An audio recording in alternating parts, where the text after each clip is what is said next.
Welcome to Beyond the Press Release, a production of Agoracom, in which we take the time to speak with small cap executives after they put out important news.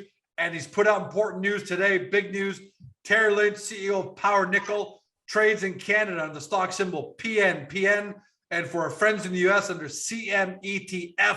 For those new to the story, the name may be giving her out already, Power Nickel. They're focusing on high potential battery metal prospects in Canada and Chile. They recently completed the acquisition of its option to acquire up to 80% of the Nisk Project, which transforms the company into providing battery metals for the emerging electric vehicle industry. And as a result, simultaneously, they're going to be spinning out their copper and gold prospects into separate public companies. We'll talk about that later. But for now, Power Nickel is focused on confirming and expanding its current high-grade nickel copper PG mineralization historical resource. That's a 4-3-1-1 from 2009 as follows: 1.255 million tons at 1.09% nickel, 783,000 tons indicated, 1.05 million tons inferred, all up in that high grade categorization. And now they've announced Power Nickel to commence 4,000 meter drill program on its major nickel development target, Nisk, which I just talked about. Terry, welcome to the show. George, always great to be here. We're excited for to talk about our very exciting story. I want to talk before we get into the details of this press release. I'm going to take an excerpt of a quote of yours, which is, "It's rare to find a project with historical resource with an almost 2% nickel equivalent at current prices for all the other supporting resources, minerals, that we believe has a credible chance to become a mine. We look forward to concentrating our efforts on Nisk and moving it from historical resource through the mine development process as quickly as possible." That's a powerful quote. Usually when we're talking about resources, people are talking really far off in the distance. How significant is Nisk compared to other nickel projects? Yeah, we don't think there's another one like it, really. I mean, that was available certainly to us, and we looked around. If you look at other comparables, from a grade perspective, I guess you pretty much have to go to Talon Metals would be the next one up, and that's they've got sort of 10 million tons similar grade, and they're worth like, I don't know, close to $500 million right now. We're like 15 million or so.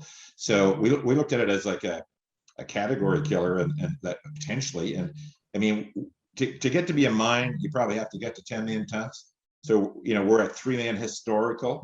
So we have to obviously confirm that, but, we have no doubt, no reason to believe that won't be confirmed. And that this drill program will do that and then enhance it by a lot. So, if you're 30% of the way there, that's fantastic.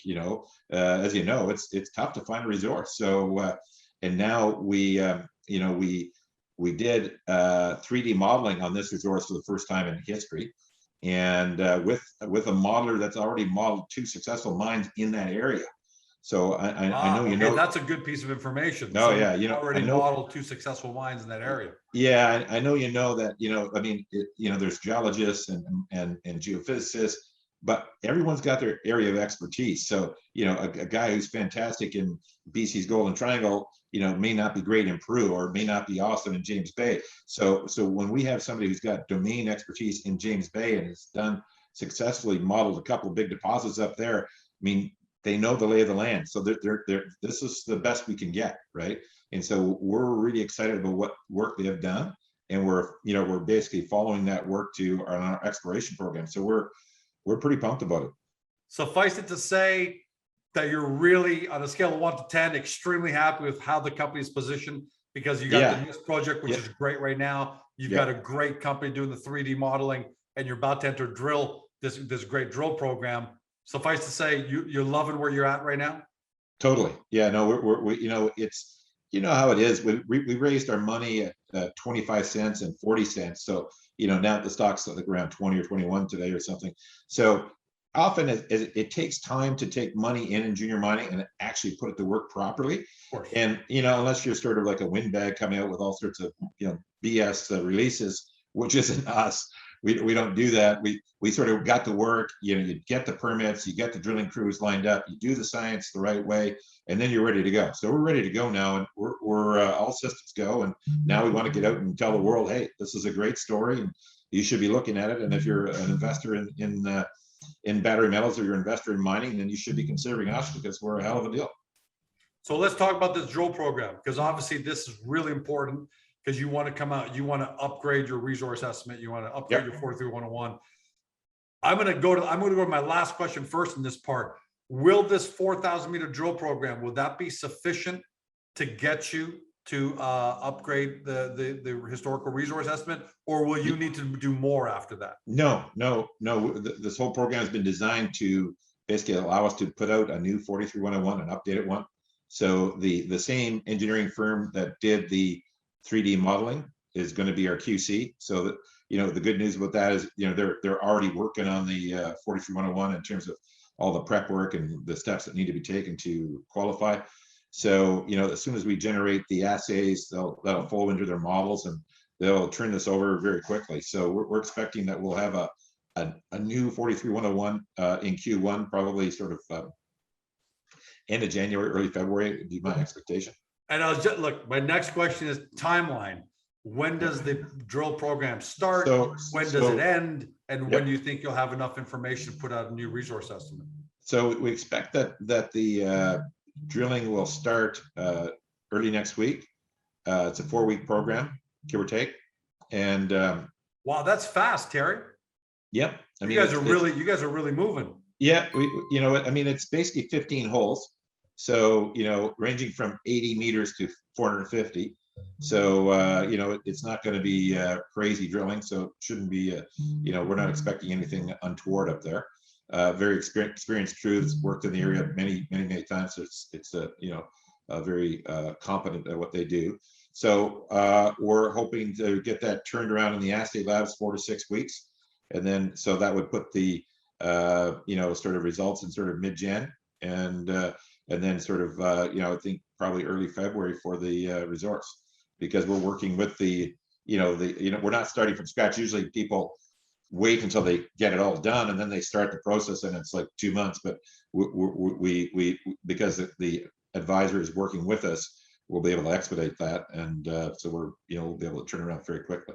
And just in time for PDAC. Hopefully, we're going to have a live PDAC this year. Well, that would be great. Nick will be able to show up to the PDAC with, you know, fingers crossed, but we're not saying anything because we can't. But hopefully, it's going to be a great upgraded resource estimate. Yeah, I mean, one of the things that we liked from a risk management perspective when we made the investment was we looked at the, you know, the great drilling intercepts they've had, and in our, you know, if people go to our site and download the deck there, they'll see these intercepts, and, you know, they're quite high grade, and we're just stepping out from there. So this is not exploration drilling. This is what I would call step out drilling. So we're you know, and we think we understand, you know, through our modeling, you know, how this, you know, resource, you know, moves. So we're expecting, you know, with pretty significant degree of confidence that we're going to have some good results, matching or bettering, you know, what we've always had historically. So, you know, and by the way, let me ask you, Terry, those historical numbers, because I read them off at the beginning. I'll just remind people. You know, the measured was 1.09% nickel, 0.5%, 56% copper. But, you know, to most of us, we don't know what that means. How good are those numbers, especially the 2%? Yeah, you know, think of it as, how good is that? Think of it as almost $500 rock. You know, that's you know, amazing revenue per ton, right? So I mean, people, if you look at, you know, imagine 1 gram of gold, you know, that people have a perspective, say, okay, 1 gram is sort of like a benchmark. So 1 gram of gold is basically 30 grams in a ton. So gold, if you take you know, a ton of gold, you have to have 30 tons of it to make 1 ounce, right? So you got, let's say it's $1,800. That's $60 a ton. 450 versus 60. Yeah. Okay. That's why I asked you, right? Because look, so those numbers, that's the materiality of it. That's the way you look at it, just from like a rule of thumb. So that's a pretty exciting, you know, number. So we're at almost 2% nickel EQ. You know, so you're at you know, basically 40 pounds of nickel. You know, so you know, times whatever the nickel price is today. You know, so that's the number, right? So so that's, That's a very attractive number. Well, let's talk about nickel then. Again, we always hear, most investors here, nickel will be important for electric vehicle batteries and so on and so forth. But just, talk to us, give us a little more color on that. Why so important to electric? So again, we've got some good slides to speak to that in our slideshow at the site. So that'll help people get a bit more detail. But, and the Nickel Institute is really great. Nickel.org is a really awesome place to go to get further information on nickel. But generally speaking, right now in batteries, about 39% of the composition of it would be nickel. Okay, it's moving to 55% or 58%. That's because nickel is been proven to be a better store. They've engineered it to be a better storage device, and it's cheaper. Like the other components in the batteries are much more expensive per pound than nickel, like cobalt, lithium, etc. So to the extent that the chemists can move the product to nickel, even though nickel's going up in value, it's still way cheaper than cobalt or lithium. So that's why the battery market is taken off. The other thing most people have no clue on is that I bet you don't know that only maybe 27% of the world's nickel is eligible to be used for batteries. No, how would I know that? So basically, recycled nickel and laterite nickel, that doesn't work. I mean, theoretically, it could work with a lot of work, but it makes it uneconomic. So basically, the sulfates are much purer form of nickel are generated when you process it, and you need a very pure form of nickel to make a good battery. So basically, that's one of the hottest things about our project is that it's a sulfate discovery. And it'll be awesome for nickel battery manufacturers. So that's why we've already had nickel.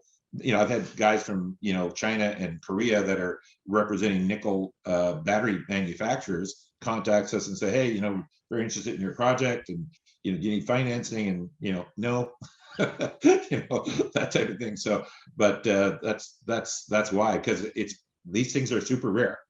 Well, it's interesting you say that. If only 25 to 27% of the world's nickel is even eligible for the electric, what percentage of that ballpark, I don't know if you have the number, is actually strategically located in North America? Because you guys are in a great spot right here in Canada. Yeah, wouldn't be a lot in North America, my friend. No, there's not. I mean, that's why Talon's had such a great response, because that would be the first significant nickel. That would be the biggest nickel discovery in America. So they've done very well with that. And that's very important, right? It seems like there's a real move to critical metals to make sure that we can source them here. Metal. The U.S. is designated as a strategic metal, so that they need more nickel for sure. If all goes well, and that's a loaded question, Terry, because I don't care if you're the biggest company in the world with all the funding and all the people you need, business does not go in a straight line. That's not the way it works. But if all goes well, relatively speaking, what can Nisk be, and when could it be a mine? Ballpark. I'm not holding you precise numbers, precise dates. So what's the big picture look like? So I would say, what the steps are is, first we need to get to a PEA. You need to, I would say, find a resource of 8 to 10 million tons, get a PEA done, and that generally is sort of when the checkered flags start to come down. So I would say that'll take us a year to get there. That's a realistic target. I think we could get there by this time next year. And then to become a mine, it's still even, and we're blessed. Like right across the road from us is a major Hydro-Quebec substation. Like we're off the highway. We got thousands, like hundreds of people going to work there every day. So you can build a Tim Hortons there. And it's like generate some cash flow in the meantime. Exactly. But imagine in terms of having an electrified mine site. I mean, no problem. This will be the greenest nickel plant in the world, because it'll be so cost effective to do so.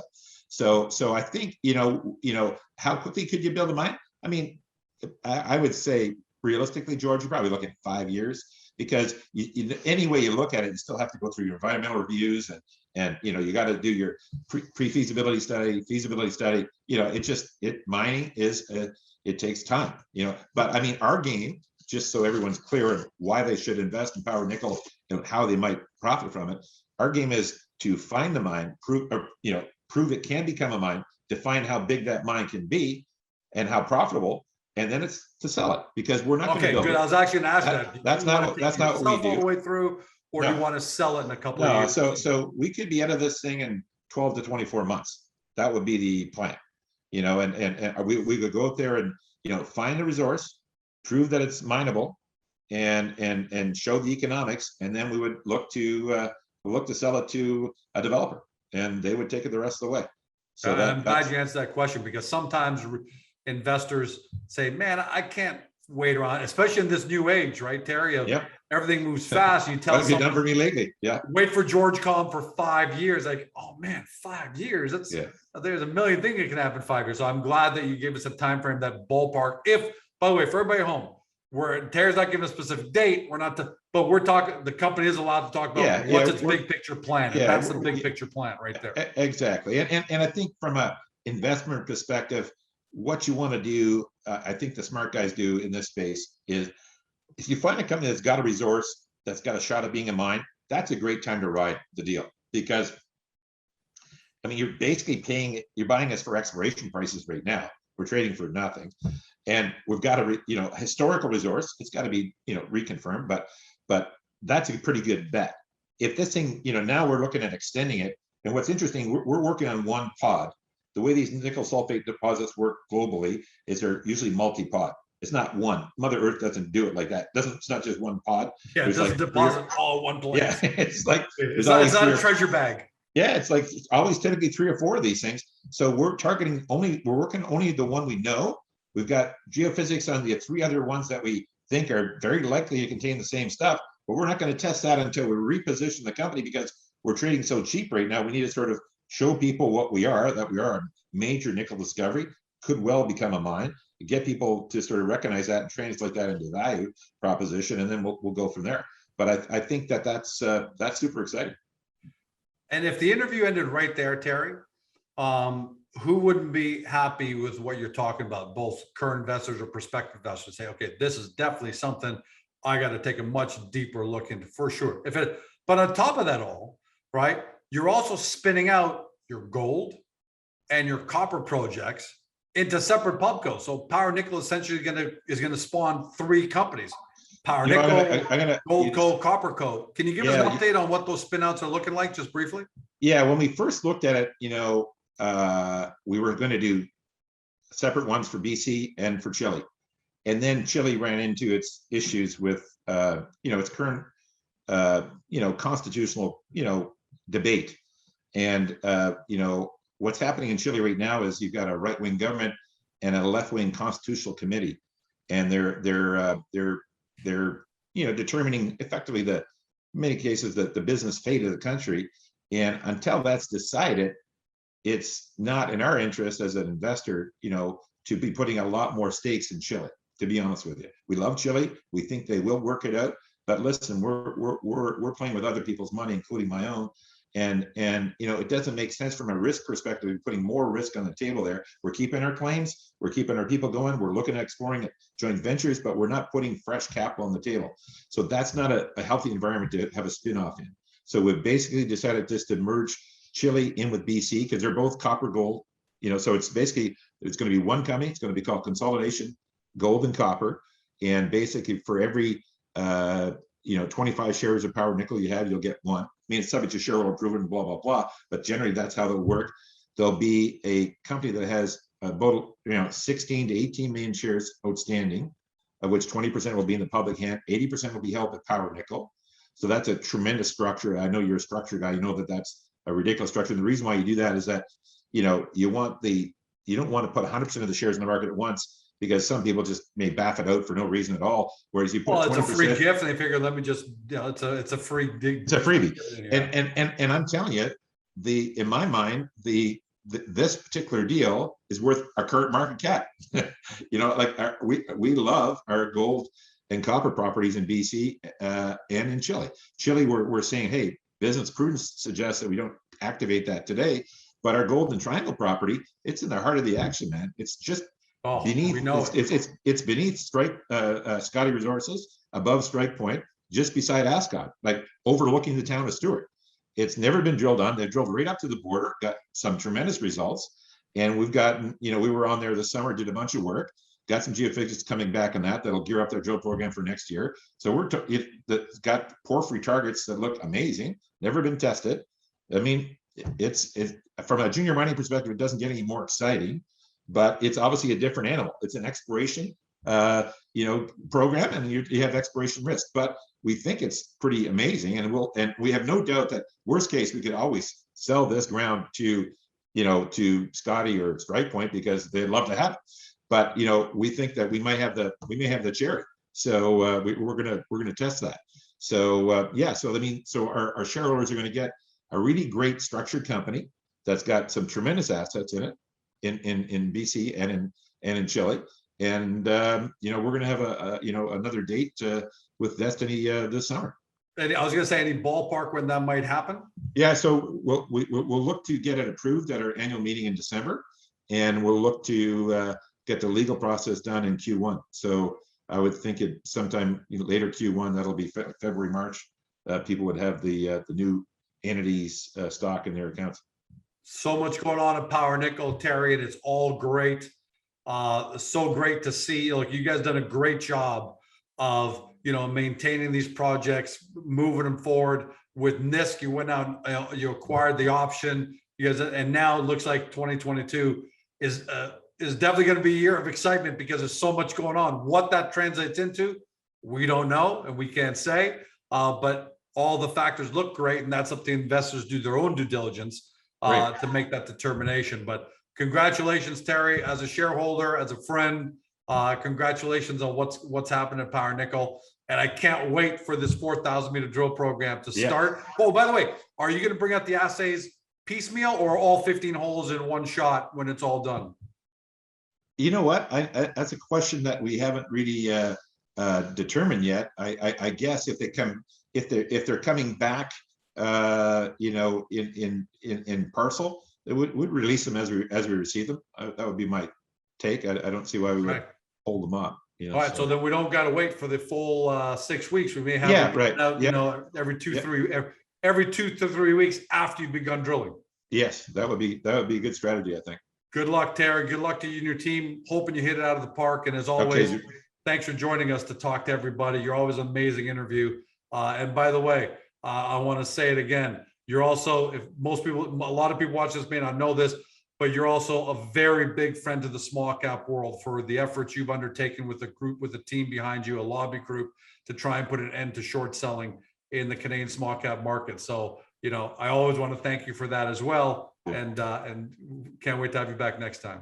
Okay, George, we'll talk to you soon about that. Talk to you later. Thanks again. To everybody at home, you've been watching or you've been listening by podcast on Spotify, Google, Apple, your favorite podcast platform. To Terry Lynch, he's CEO of Power Nickel, trades in Canada under PNPN. You can see the stock symbol right there in the frame, and as well in the US for our American friends, CMETF. For those new to the story, now's the time to do your due diligence. 2 ways to do that. One, get to the company's profile page in the Agoracom, where we give you a great 1,000-foot overview summary, because there are a lot of moving parts here. We give you a great overview there so you can understand the story quickly. And then from there, link right over the Power Nickel website, do your deep dive due diligence. Hope you discover your next great small cap battery metals company. Thanks for joining us. Have a great day. See you next time. Hey guys, this video is over, but don't forget to help your company by liking it and even leaving a comment below. And then don't forget to help yourself by subscribing to our channel and never missing another great Agoracom small cap video.